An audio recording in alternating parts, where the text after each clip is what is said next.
Discouragement happens in the process of time. On our way to realizing our goals, our visions, and our dreams, we may be discouraged. So I want to read a text to you, and then we look at the Elijah example and discuss how to defeat discouragement using the divine care model. If I say the divine care model, I'm talking about what God used to help Elijah defeat discouragement and fulfill his ministry. Let's go into the word of God. 1 Kings chapter 19 from verse 1. I'm going to read 10 verses to you. 1 Kings chapter 19 verse 1. Now Ahab told Jezebel everything Elijah had done and how he had killed all the prophets with a sword. So Jezebel sent a messenger to Elijah to say, "May the gods deal with me, be it ever so severely, if by this time tomorrow I do not make your life like that of one of them." Verse 3, Elijah was afraid and ran for his life. When he came to Beersheba in Judah, he left his servant there, while he himself went a day's journey into the wilderness. He came to a broom bush, sat down under it, and prayed that he may die. "I have had enough, Lord," he said. "Take my life. I am no better than my ancestors." Then he lay down under the bush and fell asleep. All at once an angel touched him and said, "Get up and eat." He looked around, and there by his head was some bread baked over hot coals and a jar of water. He ate and drank and then lay down again. Then the angel of the Lord came back a second time and touched him and said, "Get up and eat, for the journey is too much for you." So he got up and ate and drank. Strengthened by that food, he traveled 40 days and 40 nights until he reached Horeb, the mountain of God. There he went into a cave and spent the night, and the word of the Lord came to him, "What are you doing here, Elijah?" He replied, "I have been very zealous for the Lord God Almighty. The Israelites have rejected your covenant, torn down your altars, and put your prophets to death with the sword. I am the only one left, and now they are trying to kill me too." Defeating the spirit of discouragement. Discouragement is simply that which happens to you sometimes in the middle of the journey. When you are traveling through your dream, when you are traveling through your marriage, when you are traveling through your ministry life, when you're traveling through your business life, sometimes when you get to the middle of your journey, this is something that can happen to you. It is called discouragement. It is simply the lack of courage, strength, and motivation to carry on, to go on, to continue, to keep doing what you're doing, to reach your destination, to realize your goals, to actualize your dreams, to get what you're looking for. In the middle of the way, you may be hit by this. Let me say a few things about this common situation called discouragement. Number one, it is very common to man. It happens to everybody. As long as you are human, one way or the other, you may encounter discouragement. Number two, it drains on your strength. Discouragement comes to take away your strength, your courage, your motivation, your power to carry on, and the power to realize your dreams. It will drain on all these things. Number three, let me say to you, discouragement is real but not permanent. You may encounter discouragement, but you don't stay discouraged. Scripture says, "And David encouraged himself in the Lord his God and carried on." I want to also say to you, like I have said previously, it usually happens in the middle of your journey. Defeating discouragement. I want to also add that discouragement is a spirit. Sometimes it comes from hell. Sometimes it is the enemy who sends it your way. In the middle of your journey, He sends it to paralyze you, to take away your strength, to take away your drive, to drain on your vision, goals, and dreams, and to sap all the strength from you, and then tell you that, hey, no longer can you continue. It is okay. Give up on your dreams, give up on your vision, give up on what you're doing. My dear friends, as we have started the year, we have almost done a quarter of the year, and chances are that you have put in so much. You have invested so much strength, you have invested so much power, you have invested so much energy, you have invested so much into your dreams, your goals, and your visions. And in the middle of the way, discouragement may hit you. The enemy may tell you that this is where you are ending. This vision is too great for you. This dream is too big for you. Dream your size. They told Joseph, they said, do you think this dream will ever come to pass? Are you sure this vision will ever come to pass? You are just a dreamer. You are just thinking too high. You are just being proud. And they told him it cannot happen. The spirit of discouragement. It happened to Jesus in the Garden of Gethsemane. It happened to the children of Israel in the middle of their journey, and they said, let us return, let us go back to Egypt, because we were better off in Egypt. And in this text we are reading, it is happening to a great prophet, the prophet Elijah. And we want to look at this example, we want to look at this Elijah model, and then go into discouragement. What are the causes of discouragement? What will really cause discouragement in my life? What will really get me to the point of not wanting to continue? What will really get me to the point of not having the strength, the desire, the drive, and the motivation to go on? When you look at the model of Elijah, or the example of Elijah, this is a man of God who had just called down fire from heaven. And he had killed 850 prophets of Baal. And he had caused a national revival. Just after that, after the fire fell, the prophet also fell emotionally. And let me say this to you. It is very common that after every major breakthrough, there is an emotional low. And that is what leaders must watch. Sometimes we think that because we have had successes, we have chalked so much achievement, we have gotten a breakthrough, our strength will automatically increase or be sustained. Sometimes, and this is backed by science, if we are not careful, just after a major break, just after a serious breakthrough and a wonderful high in our lives, we may have an emotional low. And why is that? It is because Elijah has gone through a lot to chalk these successes. It has caused a drain on his mind, a drain on his emotions. So he encountered what I call emotional fatigue. So then I'm giving you some of the things that can create discouragement in your life. Fatigue. And it usually will come after you have chalked a major success. So watch out. And that can cause discouragement in your life. Amazing.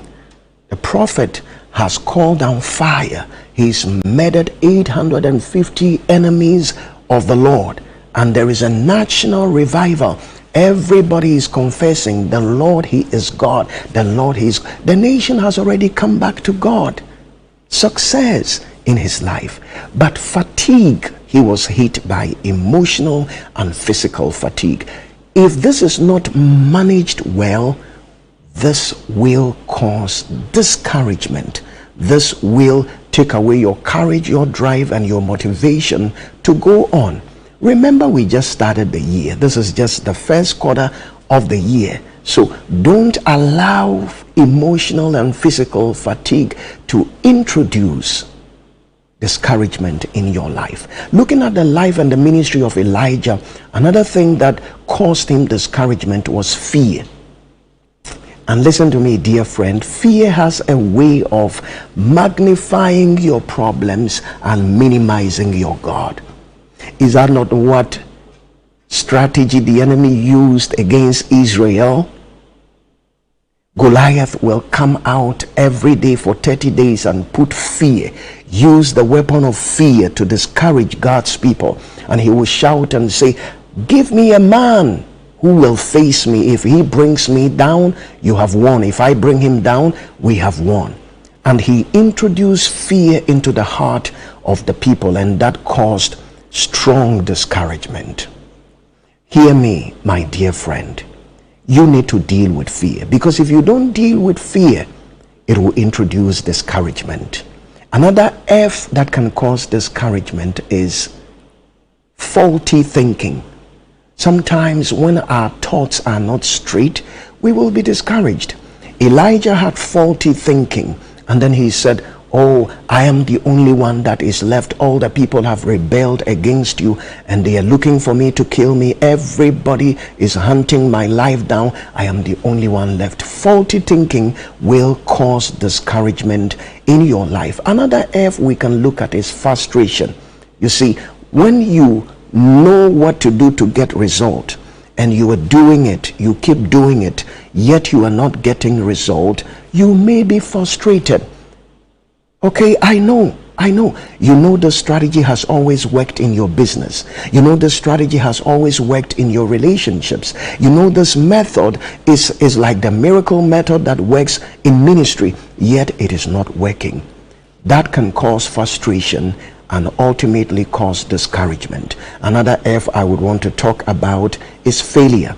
Sometimes when you try and it doesn't work, you have started, you did something in January, you repeated it in February, you did it in the next month, you are not seeing anything. One thing that can cause discouragement in your heart is failure.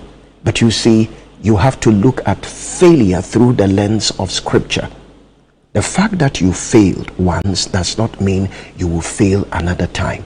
It is said that Thomas Edison tried a lot of times before he was able to successfully discover how light will work. Listen to me. The fact that you have failed does not mean you should lie under that tree like Elijah. God is calling you back to refuel you, to give you strength and re-engage you for the journey ahead. We will take a short break. When we come back, I will talk to you about the divine care model, or the God model. How did God treat Elijah's discouragement for him to go on with his life and complete his assignment? And like the Apostle Paul say, I have run my race, I have finished my course, and I have kept the faith. When we come back, better things are coming. Stay on.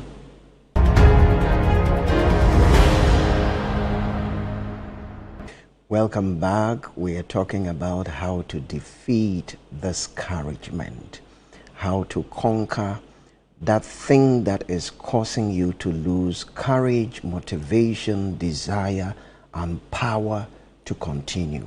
It usually will hit people in the middle of the process. But thank God, when it happened to the prophet Elijah, God came through for him. So I want to give you a few signs to look out for. Then I will talk to you about remediation, how God dealt with Elijah. The first sign to look out for, or to identify that you're being discouraged, is when you want to be alone, isolation. When Elijah got discouraged, the Bible said he went with his servant and left his servant in the middle of the journey and said, I want to be alone. The desire to want to be alone, the desire to want to stay alone, is a sign to look out for. Number two, when you are discouraged, you are likely to give up. Elijah said, I'm not better than my fathers. Ahayaye. This far you have brought me, it's just okay. Jesus said, I can't go on.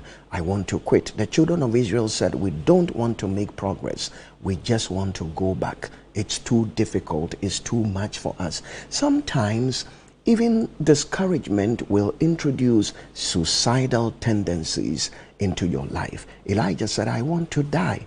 And it happens to a lot of people. When they face discouragement, they don't just want to give up, they want to end it all. They become suicidal. They want to do harm to themselves. They want to take their own lives. But I'm saying to you, it's too early to yield to discouragement. It is common to man. It happens to me. It happens to everybody. But how we deal with it, how we manage it, is very important. So let's look at the divine care model, or how God dealt with Elijah and refueled him and refired him and returned him to his life's mission and purpose. First of all, we see that God focused on Elijah's body. So let me say to you, if you feel discouraged, look at this model. God attended to Elijah's body. He gave him good food. He hydrated him. He gave him water. He gave him rest. And let me add this, movement or exercise. This is very important when you find yourself in the doldrums of discouragement. Focus on self-care. Focus on your body. Get good food. Get good rest. Very, very important. Get nutritious meal, balanced diet, hydrate, taking a lot of water, rest, and exercise. Science has confirmed that when you work on your body, it influences your emotions. 30 minutes of exercise will boost your emotion. It will produce positive emotions in your body. So, self-care. After God took care of Elijah's body, he took care of his emotions. How did he do that? He started talking to Elijah so Elijah could vent. I think in verse 9 and verse 10 of 1 Kings chapter 19, we see God talking to Elijah and trying to get him to talk. This is like a talk therapy. You know, it is just like you have gone to therapy and the therapist is asking you questions, giving you the opportunity to pour out your heart. So the Lord asked Elijah, where have you been and what have you been up to? Then the moment he asked Elijah that, he started venting. He says, I have been zealous for you. I have been doing your work. I have zeal for you. I have passion for you. But unfortunately, I am the only one who is left. Everybody has renounced you. Everybody has denied you. All the prophets have gone to follow Baal. I am the only one left. Then he went on venting. Right now I'm talking to you, dear God, they are looking for me to kill me. Everybody is looking for me to kill me. Yet it was only Jezebel who was looking after him. So he kept on venting. He kept on talking. And I'm encouraging you that if you find yourself discouraged, try talking. I'm not just saying be a talkative to everybody. I am saying talk to a trusted friend. Talk to a mentor. Talk to a psychologist, maybe. Talk to your pastor. Talk to somebody who can understand you. You need to talk. It is said that when you talk about your pain, you automatically have reduced your pain. So vent, talk. Have avenues of releasing what is bottled up inside. It's very important. Everybody has been discouraged before. So find a trusted friend, a trusted companion, and talk to them. Another thing God did for Elijah was to correct his perspective. So first of all, he dealt with his body, he dealt with his emotions, and he dealt with his perspective. You see, when fear gets in, automatically we get distorted perspective. The moment Jezebel said to Elijah, I am going to kill you, fear entered into his heart and he started running away from his purpose. He started running away from his vision, his dreams, his goals. And he said, I have had enough. I am tired. I can't go on anymore. God, take away my life. And God started correcting his perspectives, his distorted thinking. In psychology, they call it catastrophic thinking. I am alone. Everybody has left me. Absolute statements. And everybody is looking for me to kill me. And God said, no, I have 7,000 more prophets who have not bowed their knees to Baal. What was God doing? Trying to correct his perception or his perspectives. And then he said, no. What you're thinking is wrong. And once you have it wrong in your head, you will have it wrong everywhere. He said, go back. I will focus on your perception. And then the next thing he did was that he came back to Elijah and he focused on Elijah's purpose. When you feel discouraged, you need to refocus on your purpose. Go back to the dream, go back to the vision, go back to the assignment. Remind yourself of the goals God put in your heart in the beginning of the year. Remind yourself of what God said to you, and remind yourself of the victories in the past. When everybody was discouraged, when everybody was looking at the toughness of the challenge ahead of them, looking at Goliath as an impossible mission, David looked at Goliath and he began to rehearse on the victories of the past. He says, God helped me with the bear, God helped me with the lion. He will do so for me with this old and big Goliath. Go back to your purpose, go back to your vision, go back to the assignment. And then God looked at his servant Elijah and he told him, go back to the community. And that is another way of helping yourself out of discouragement. He said, anoint Elisha in your place. Reconnect with people. Anoint Jehu. Anoint all these people. And then reconnect with your community. Listen to me. When things look so bleak and dark, reconnect. Reconnect to relationships, reconnect to people. He says, anoint Elisha, let Elisha follow you. Go back to people, stop the isolation, reconnect to the community. Let me say to you, my dear friend, as I conclude, that discouragement is common to man. It happens to everybody, but it is not the end of your story. It happens in the middle of your journey.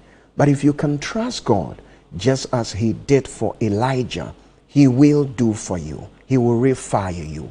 The Bible said, I know the plans I have for you, they are plans of good and not of evil, to give you a future and a hope. Scripture says there is hope in your future. This is not the end. Listen, Elijah's greatest ministry came at the end of his ministry. After his discouragement, Jesus's mission was accomplished after his discouragement. A lot can be done after you rise up from the doldrums of discouragement and move on with your life. It is well. You can make it. God bless you. I will see you next time. Bye for now.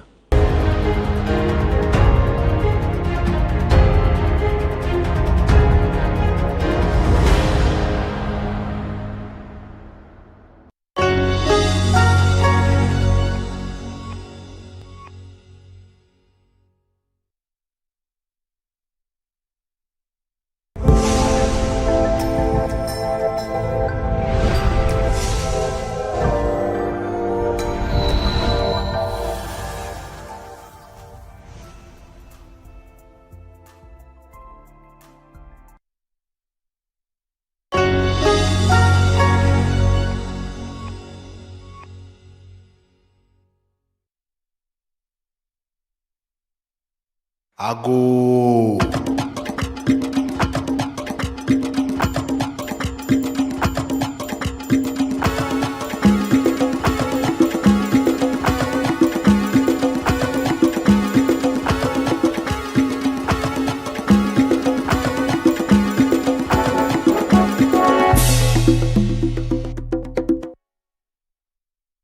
We are are very, very delighted, to be coming your way this day on the Heritage Month series.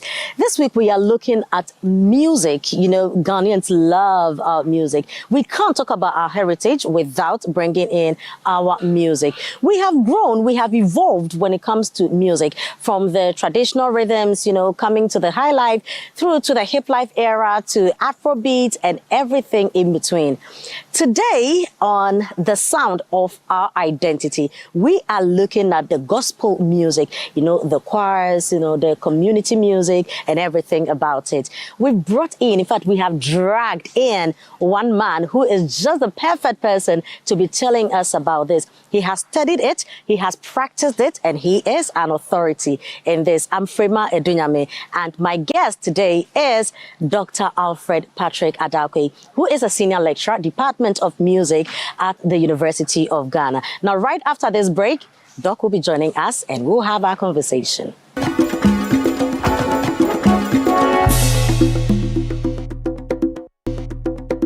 You're welcome back to The Sound of Our Identity, and we are looking today at our gospel music, community music, our choirs, How have they performed over the years? How do they influence us? And how do we see their cultural relevance and also their impact on all of us? How do we heal from music and unite with same? Doc, you are very welcome. Hi.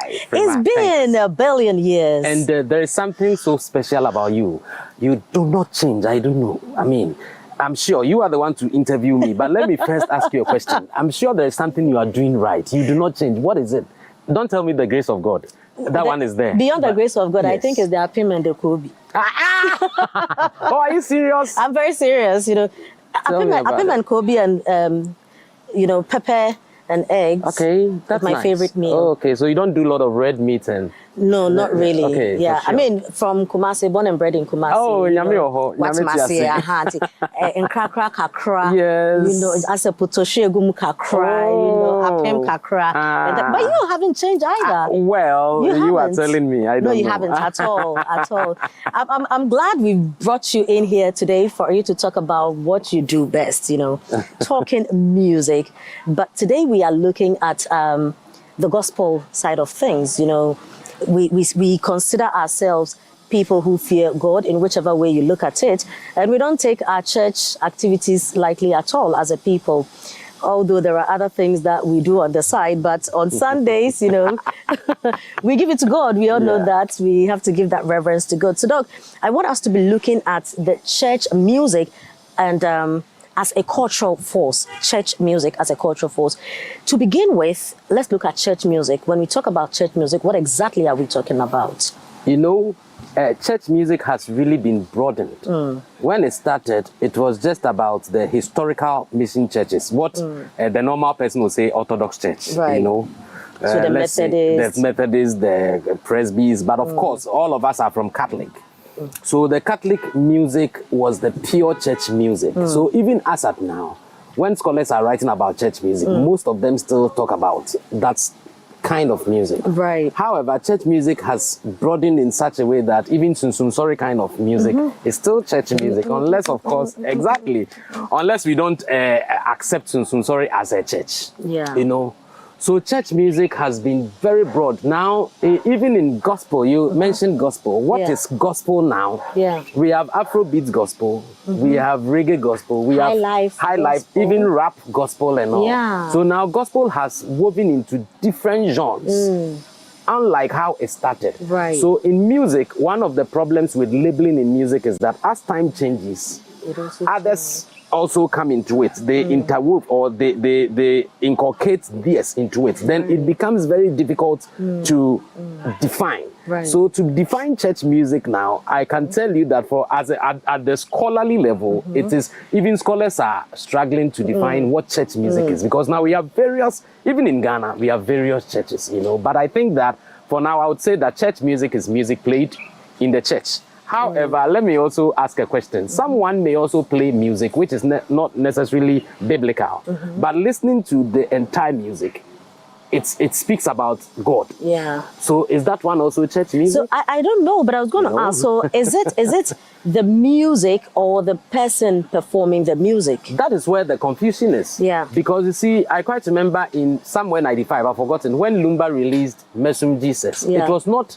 accepted Yes. by the Christians. Let's be frank. Yeah. If I say accepted, it was not performed in churches. In church. You know, maybe that is why he went back to play there. So at times, I think it is the person thinking that this is a gospel musician. But I don't believe it is the person. I think it is the message.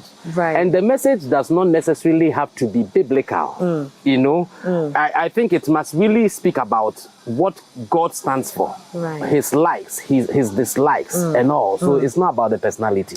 So let's go back to, you mentioned church music originated from the Orthodox churches.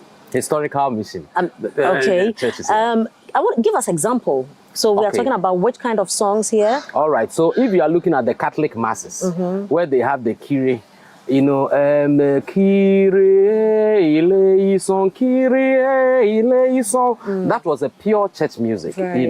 yes, which started from the Renaissance period and all, where they were doing Latin works and all that. Where later on, of course, there were English hymns and all that. Yeah. Anglicans and Methodists also popularized the English hymns and all that. I went to St. Monica's, which is Right. an Anglican school, and I sure. remember, you go there, you have to learn the throughout all ages, well without Out and Amen.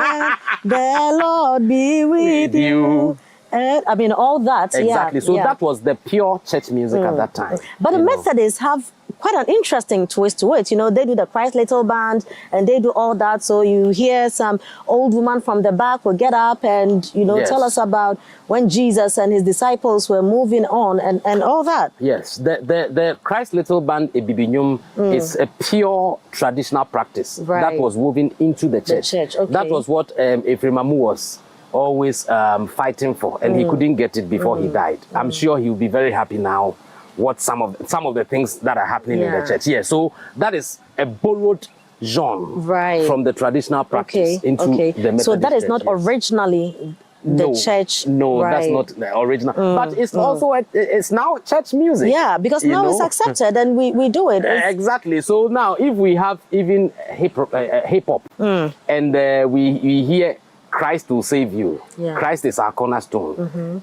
I know most reverend ministers will think that because it is from the fundamentals of hip hop, it ceases to be church music. But if you are to ask me, I would say yes, it is church music based on the text. Because for vocal music, the text is the emphasis. Right. So we forget about all other influences. That is my thought, though, So church music is still very difficult to define. to define. But Yeah. when you look at the Catholics and Anglicans and all that, it was pretty much a call and respond kind of something, with the music. Yeah, But- antiphony sort of. yeah, but now the choirs also came in, or has it always been that like that? Catholic churches were very smart enough to know that if they do not understand the different traditions and keep on doing their Latin thing, the church will not grow. So after a particular period, they allowed all traditions to create their own music. So it was no more the call and response again. So now in Tamale, they do their traditional music with the xylophones and all that at that Catholic church. In Kenya, they do so. Now Catholic church has diversity Right. in terms of music. You understand?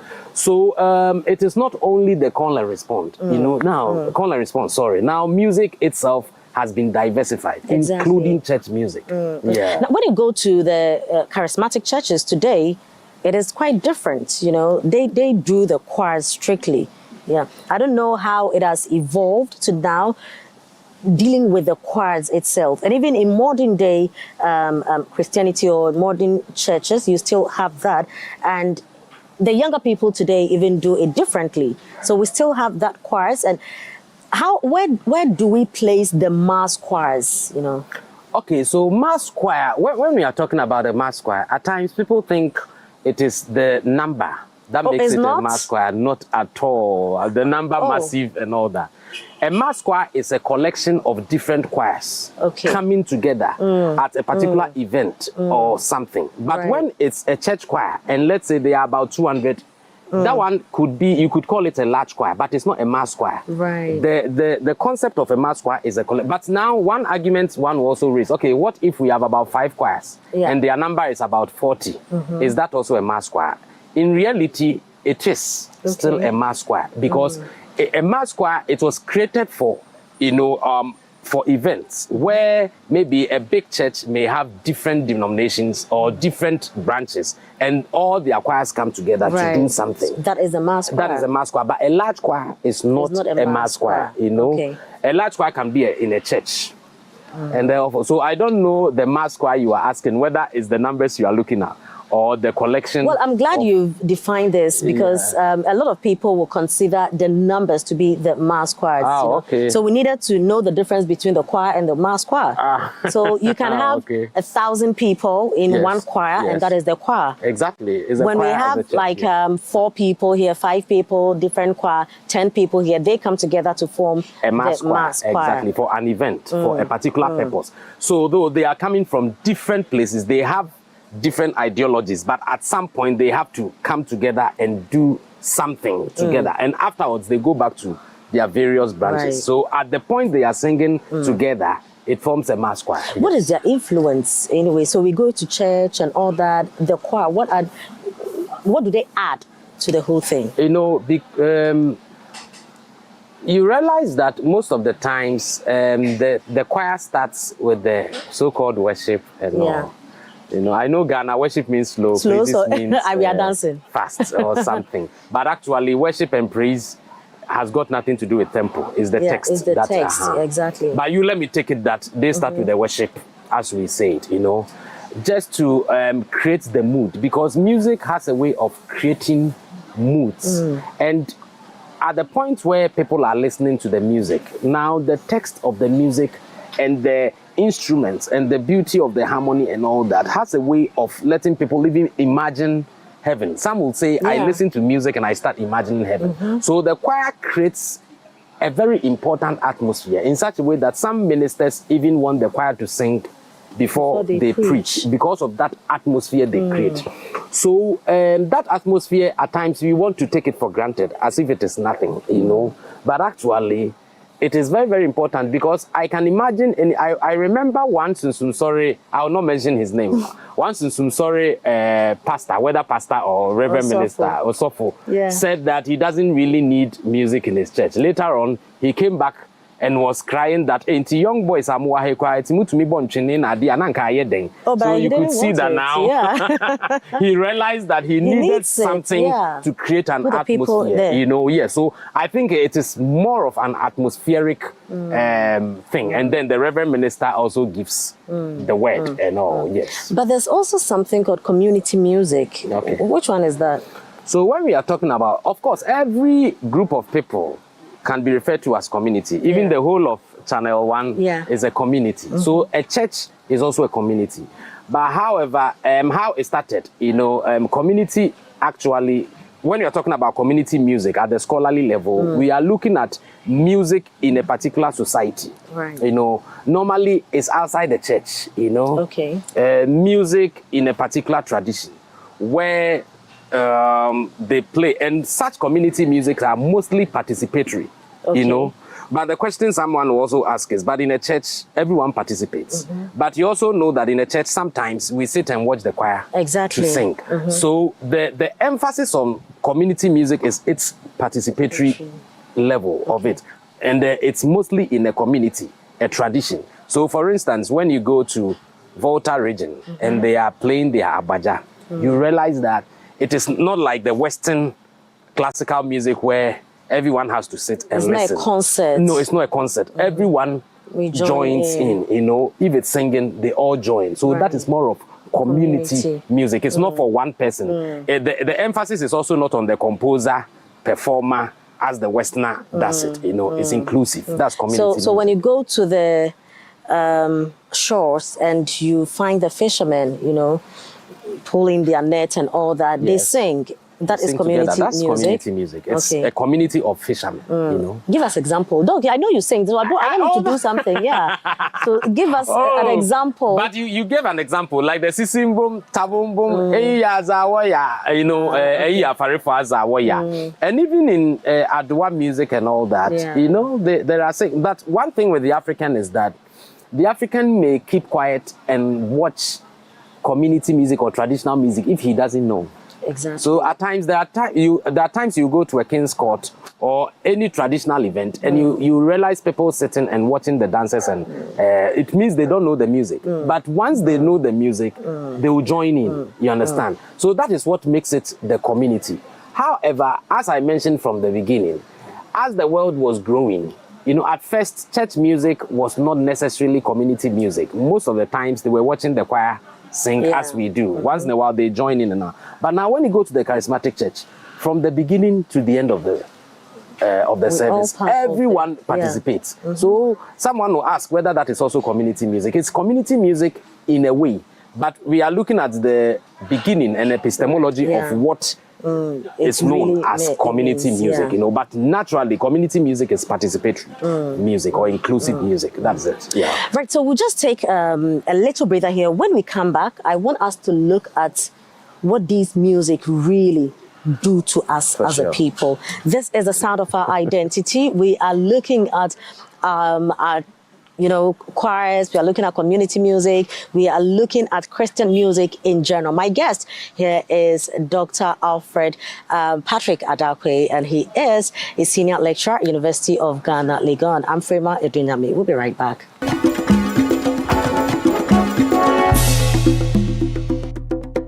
Do you want a healthy smile? Hey, Dr. Ramsey. Hey, how's it going? It's good. So when the patients come in, I usually say, we only do regular cleanings if your mouth is healthy, which means you don't have a lot of hard plaque buildup underneath your gum or above your gum line. You don't see a lot of bleeding when you're brushing or flossing. There's no shaky teeth, no inflammation going on. Right.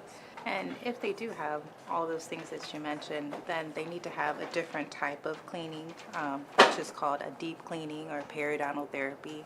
Also could be called scaling and root planning. Sounds a little bit scary, but it's not. Basically, you have a lot of hardened plaque underneath the gum line where you can't see with your eyes. And that bacteria is causing an infection. And that's what's causing the gums to puff up and bleed. Some people notice bad breath odor that they, no matter how they brush, they floss, it won't go away. Healthy smile.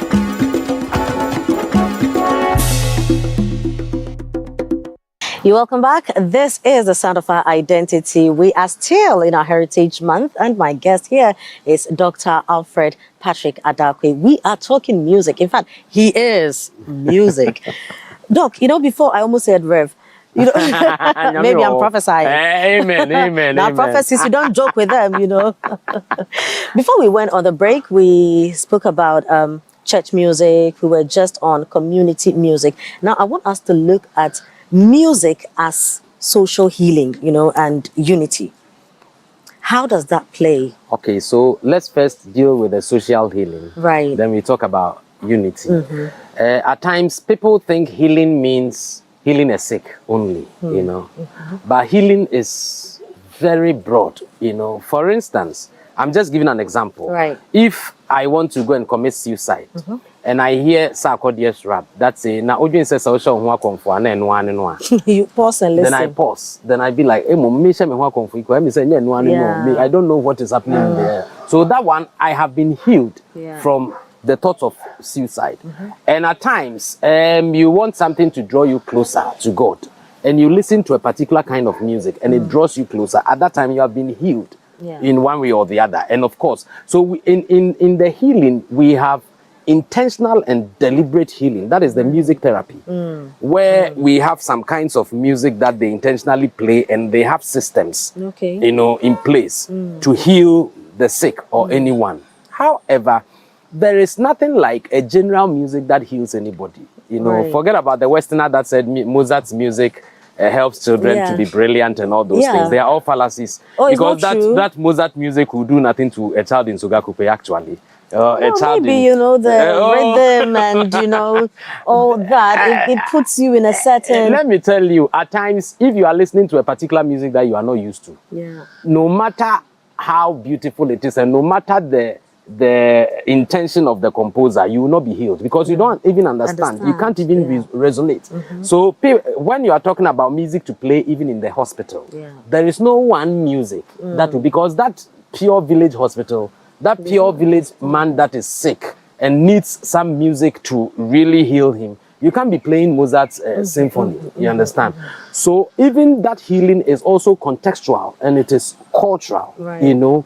And talking about unity, you know, all those sayings are myths that we musicians created ourselves just to defend music. But as I was growing, I realized that can we keep on lying to defend music, that music brings unity? It doesn't? You and I know that even in the choir, there are a lot of people quarreling in the choir. Within True. instrumentalists, they are Yes. quarreling. Yes. You have a choir in city, and you know that it has always not been. So where is that unity from? The unity we are talking about in music is not moral unity. Okay. It's musical unity, the coherence. At some point where though you all have your differences, but when you come together to sing, you sing as one. You sing with one rhythm. You sing beautifully. So the heartbeats, the music and the synchronization of the music is where the unity is.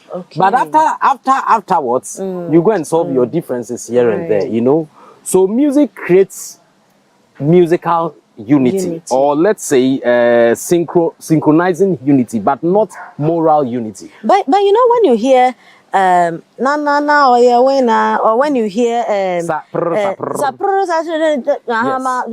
doesn't matter who you are. Is that not unity? No. NDC people dance with it. NP people, when you play that at a party, Yes. everybody gets up. I think when the rhythm is good, we also forget our differences. That one is there, but that one is the beauty of the music that is drawing us together. But afterwards, if I'm MPP, I'll continue to be MPP. It's not the sprr that will make The moment me the music MPP. ends now, then you remember that. You can, why am I standing here with you? So that is all. It's the beauty of the music that brings us together. Right. So it is musical unity, but we shouldn't pretend as if music brings us together where Beyond that. when this is an MPPs sing to God be the glory together. Because of that, it has created unity. No. Meanwhile, you know, it is not. There are many myths in music that are not factual. I think that there are better ways to defend music than to use social healing and unity and music. So brings, like what?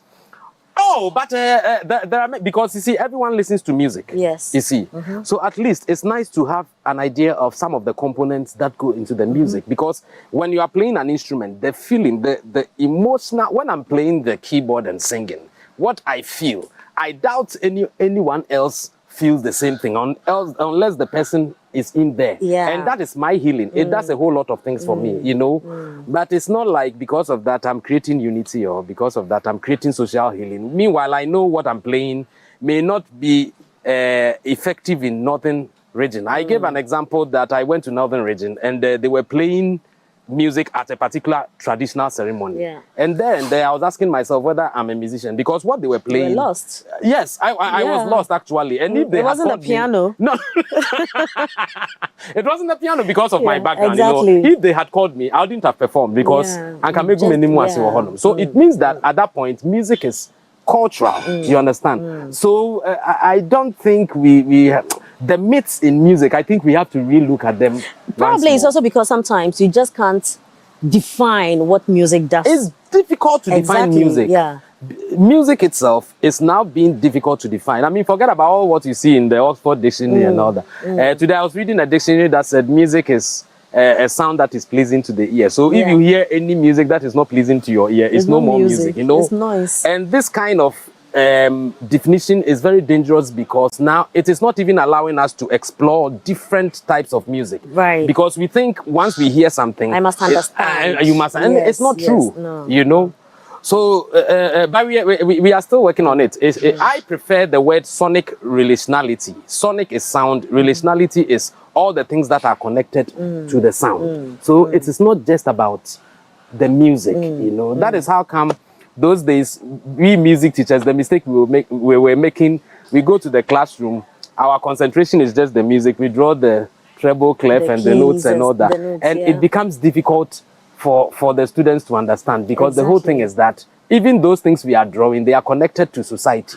But our concentration is on It's the on music. that, But there are yes, many things connected yes, to music. Yes, Yeah, yes. for sure. In wrapping up, Doc, Yes. tell us what our choirs are doing today. Are they still relevant that like they used to be in times past? Have they evolved, adding so much even to what their influence and their impact is today? They have really evolved.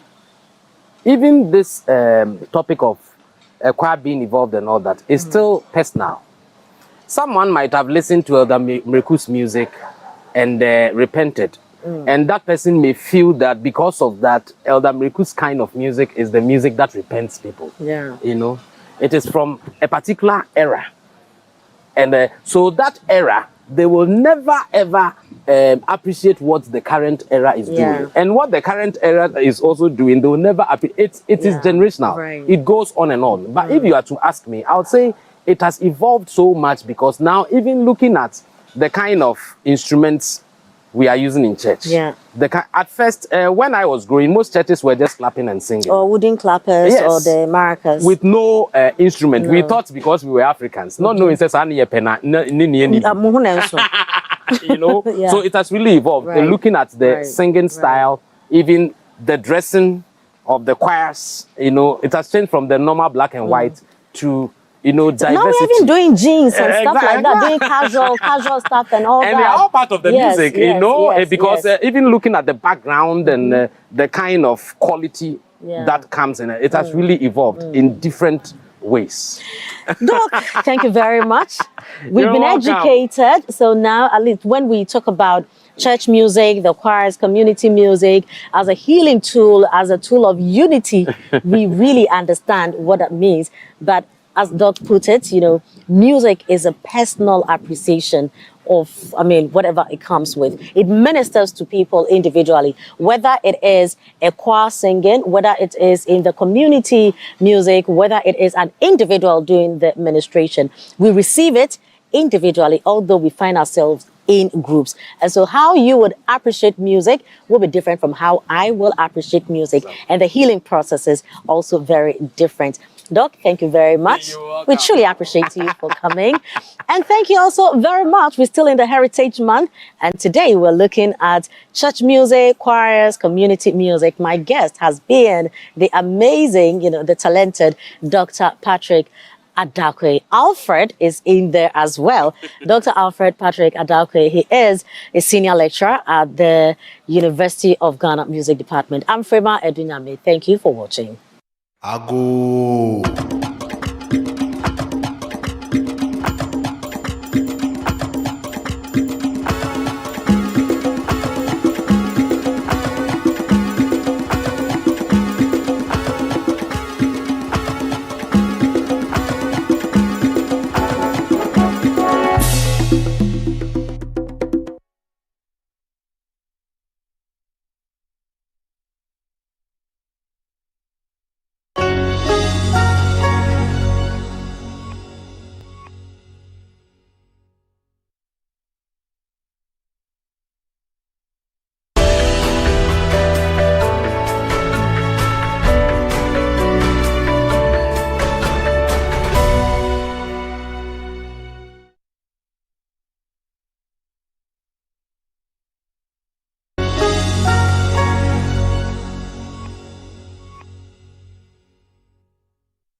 Hello and welcome to the Channel One newsroom from our studio at number 5 Ola Hansen Lane at Tesano. I am Zoe Abube Eduardo. Coming up. Civil and Local Government Staff Association of Ghana, CLOGSAG, declares indefinite strike begins on Monday, March 9, 2026. Meanwhile, the National Labour Commission says the strike is illegal.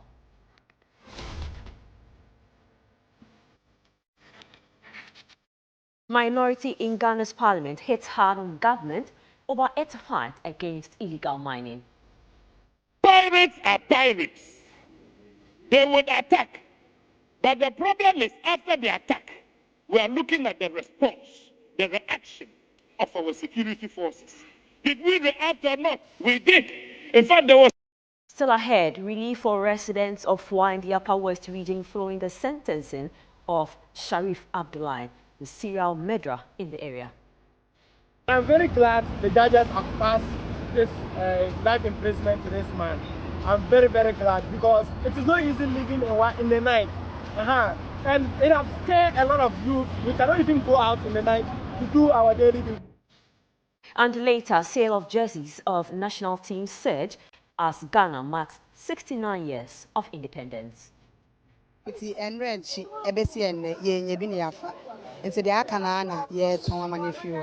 Social media so for complaining say for area for prices almost on the book at 1,000 cedis. Eba shine there no credit. Omo mo ton online. Omo mo ton online. Omo di boom for pa. But over chroma prices a difference. In Channel 1 business.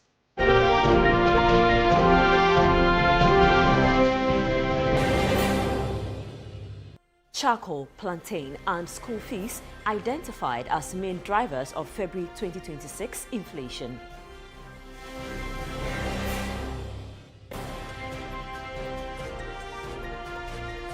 In Channel 1 Sports.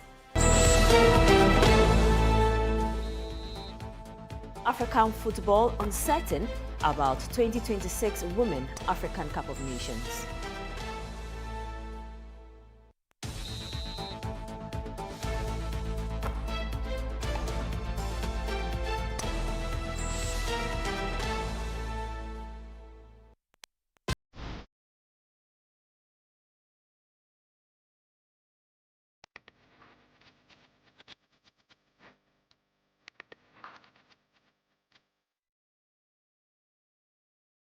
Many thanks for your time. We start a bulletin from the Upper West region, where residents of Wa have expressed relief following the sentencing of Sharif Abdullahi, who was convicted for the murder of Issa Yaya and a number of other victims across parts of northern Ghana.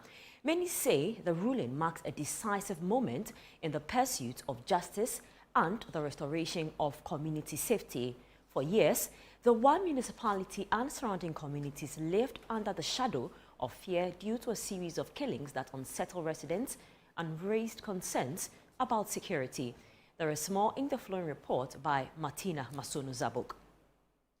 For nearly 2 years, the Wa municipality was gripped by anxiety following a disturbing pattern of disappearances and killings, largely involving night watchmen. The incidents, which began gaining national attention in 2022, sparked widespread fear. Youth groups organized nightly patrols, while police intensified investigations. The serial killings dominated national headlines and prompted intervention by the Ghana Police Service, which deployed special investigative teams to support the Upper West Regional Command. The arrest of Sharif Abdullahi later marked a turning point in the investigations. During interrogations, he confessed to multiple killings in Wa and Boile. On Wednesday, 4th March 2026, the Wa High Court delivered its judgment, sentencing Abdullahi to life imprisonment after finding him guilty of the charges. The ruling has been welcomed by many residents who say the conviction restores confidence in the justice system and offers some closure to affected families. And I'm very glad the judges have passed this life imprisonment to this man. I'm very, very glad because it is not easy living in the night. And it has scared a lot of youth. We cannot even go out in the night to do our daily duties. I'm also happy about it because it has been rampant at our West. So I'll be happy if they are able to sentence him. Maybe that will be a lesson for the other people that are already, like maybe if they are having the intention of doing it, maybe they'll stop or either to change their mind of doing that.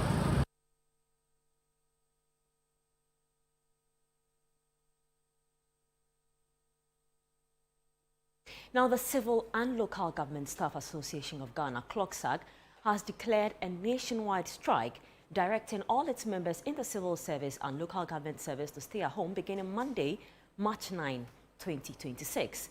In a notice dated March 5, 2026, the association said the industrial action follows unresolved issues between the union and relevant authorities. According to the statement, the National Executive Council of CLOGSAG on February 19, 2026, informed members of its intention to proceed with the strike if the outstanding matters remain unresolved. Meanwhile, the National Labour Commission, the NLC, has directed CLOGSAG to rescind its planned nationwide strike, which is scheduled to begin on Monday, March 9, 2026.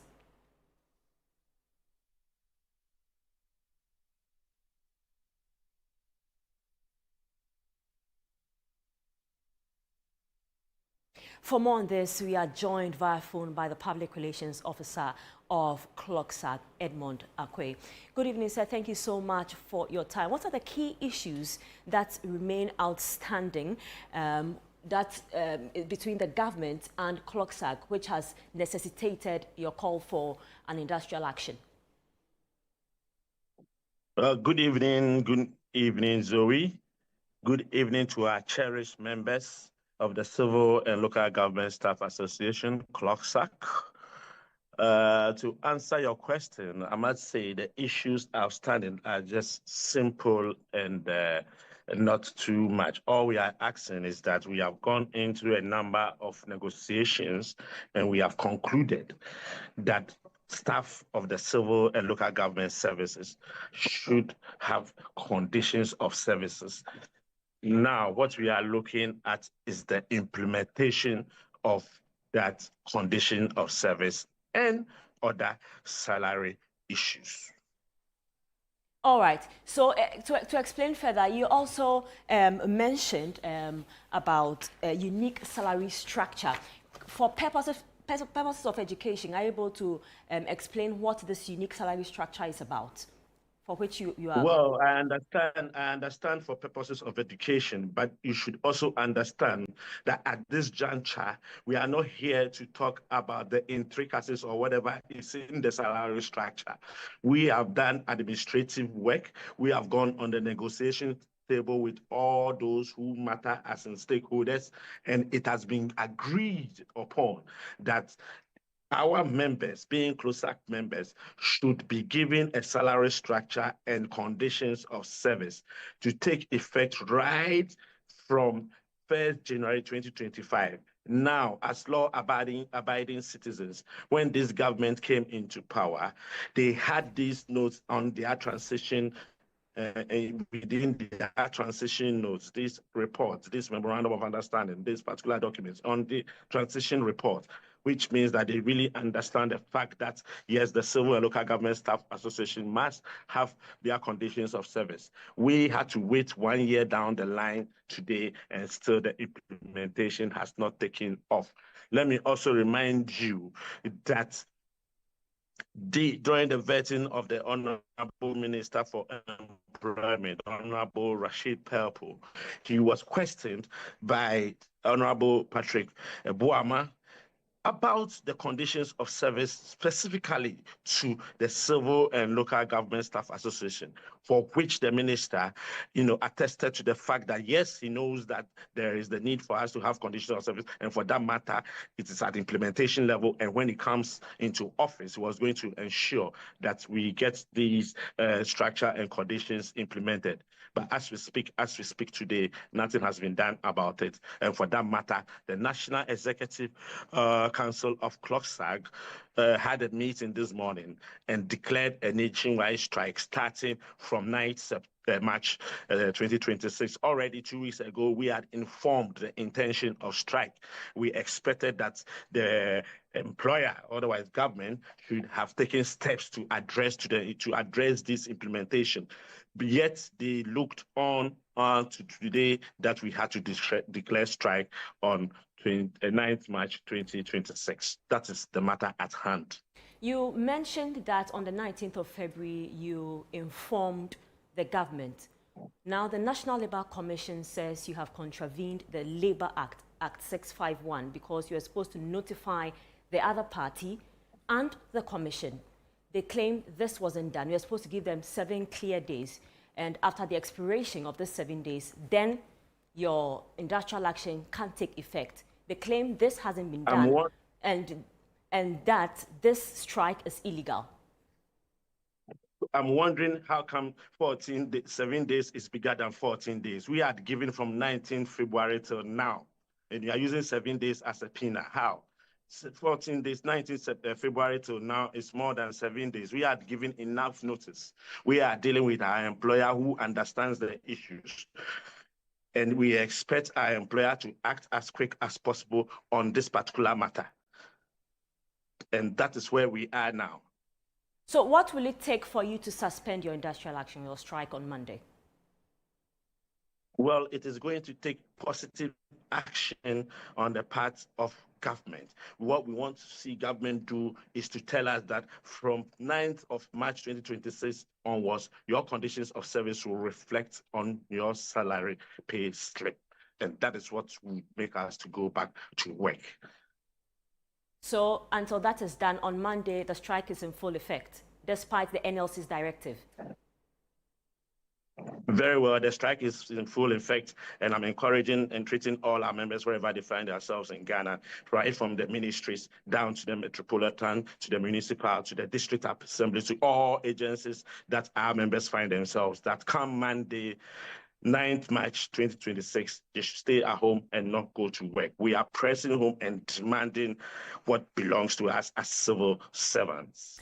Grateful for your time. That was Edmond Akwe. Edmond Akwe is the Public Relations Officer of the Civil and Local Government Staff Association of Ghana. Let's move on to some other stories now. And the minority in Parliament has criticized the government over what it describes as its failure to effectively tackle illegal mining, popularly known as Galamsey. Speaking during the debate on the State of the Nation address in Parliament, members of the minority said the continued destruction of natural resources points to what they describe as a lack of decisive action by the government to curb the illegal activity. Channel One News' Nyai Kweokai reports. Following President John Dramani Mahama's presentation of the State of the Nation address to Parliament, members of Parliament on Thursday continued with a debate on the address with issues bordering on cocoa, job creation and illegal mining taking center stage in the debate. We were told that within 3 months, a new NDC government will bring to an end the issue of Galamsey. What do we see today? It is obvious from what is happening that His Excellency the President has thrown his hands into despair. $2 million was paid out. $2 million was paid out to somebody whom nobody knows. And nothing, not even a train, the tire of a train has been produced. Not to talk of a train in the sky. Maize farmers, if you go to the north, maize farmers are complaining that they have cultivated maize. There are a lot of northern MPs who are here. If you stop reciting the numbers they've given you to recite in the chamber and you get on the ground, your maize farmers will tell you that they have borrowed money, they have cultivated maize, they have harvested the maize, it's stored in their barns and they cannot get buyers. Pirates are pirates. They would attack. But the problem is after the attack, we are looking at the response, the reaction of our security forces. Did we react or not? We did. In fact, there was a hot pursuit. The House is scheduled to begin sitting on Mondays from 10 a.m. to 2 p.m. from next week as part of its extended sitting before it adjourns Sine Die for the Easter festivities. Reporting for Channel One News, from Parliament. Ni Ayukwe Okine. To the Western region now, where the youth of Salman in the Elembele district have cautioned their chief, Nana Kwamena Bintum, against interfering in ongoing clay mining activities in the community, insisting the operations are intended to support local development. Speaking to Channel One News, a leader of the youth, Abraham Mensah, said the community and the chief had earlier reached an agreement with a contractor to mine in the area. Our Western Regional Bureau Chief, Akwesi Ejenim, reports from Salman. The Salma community in the Elembele district of the Western region has hosted the operations of Adamus Mines for nearly 2 decades. After community mining activities previously carried out on portions of the Adamus Mines concession were halted, the youth and the chief reportedly